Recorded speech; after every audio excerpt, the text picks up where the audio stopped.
Sveiki, šiandien jūs atvykote į Lietuvoje uždraustą kanalą. Mano kanalo negalima žiūrėti, jeigu jūs neturit VPN, tai tikiuosi, kad jūs jį turite. Šiandien informacinė ataka prieš Lietuvą įvyks iš Alžyro Hama parko. Štai koks yra tas Hama parkas.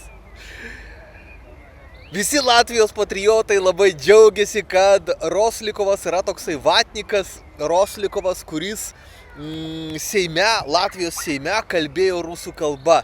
Ir už tai jam yra baudžiamoji byla ir jis dabar yra Baltarusijoje. Jam yra išduotas arešto orderis Latvijoje. Ir vat visi patriotai džiaugiasi Latvijoje, galvoja, jis nebegali grįžti į Latviją. Ir tai yra iš dalies tiesa, dėl to, kad į Latviją jis iš tikrųjų negali grįžti, jam yra arešto orderis ir jį sulaikys. Tačiau jis gali rodyti latviams Bibi iš viso pasaulio kaip aš. Jam yra, reiškia, dėl tautinės nesantaikos kurstymo byla baudžiamoji, dėl to, kad jis šnekėjo rusų kalbą Seime Latvijoje. Bet už šitą nusikaltimą neįmanoma išduoti Europos arešto orderio. Lygiai taip pat kaip ir mano byloje, aš pavyzdžiui sudaužiau Jono Noreikos lentą tam, kad sunaikinčiau lietuvių kultūrą. Aš papasakojau apie pedofilą Egidijų Kūrį ir man dėl to yra taip pat arešto orderis Lietuvoje.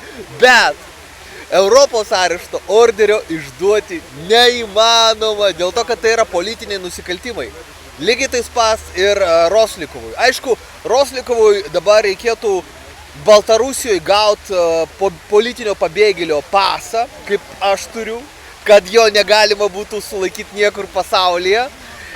Ir po to su tuo pasu, Baltarusijos politinio pabėgėlio pasu, jis gali grįžti į Europos Sąjungą, kaip aš tai darau, ir rodyt Bibi.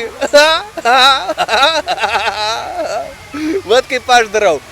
Aš šiuo metu ir esu Alžyre, bet kas prisirašęs prie mano kanalo, mato, kad kovo mėnesį aš buvau Nyderlanduose, Belgijoje, Ispanijoje ir dar kažkur, Andoroje buvau. Tai viskas yra tvarkoj.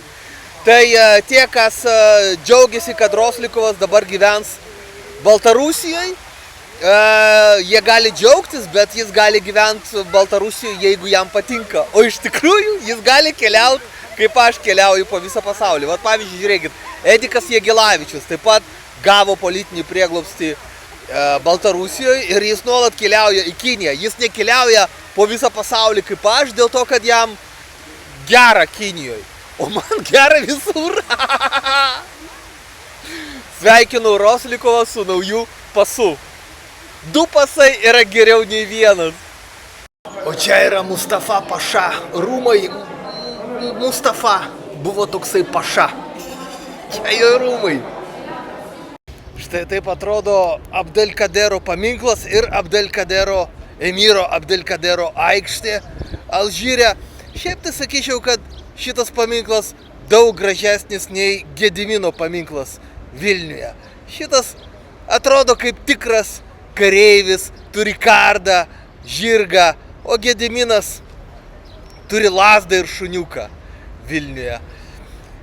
Baltarusiai sako, kad lietuviai specialiai pastatė tokį negražų paminklą Gediminui, kadangi jis yra Baltarusis, buvo Baltarusis.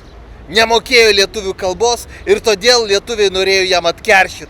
Pastatė va tokį va negražų paminklą. Šitas yra daug gražesnis Alžyre. Irgi čia šitas Emyras Abdelkaderas yra kaip Gediminas. Toks Gediminas.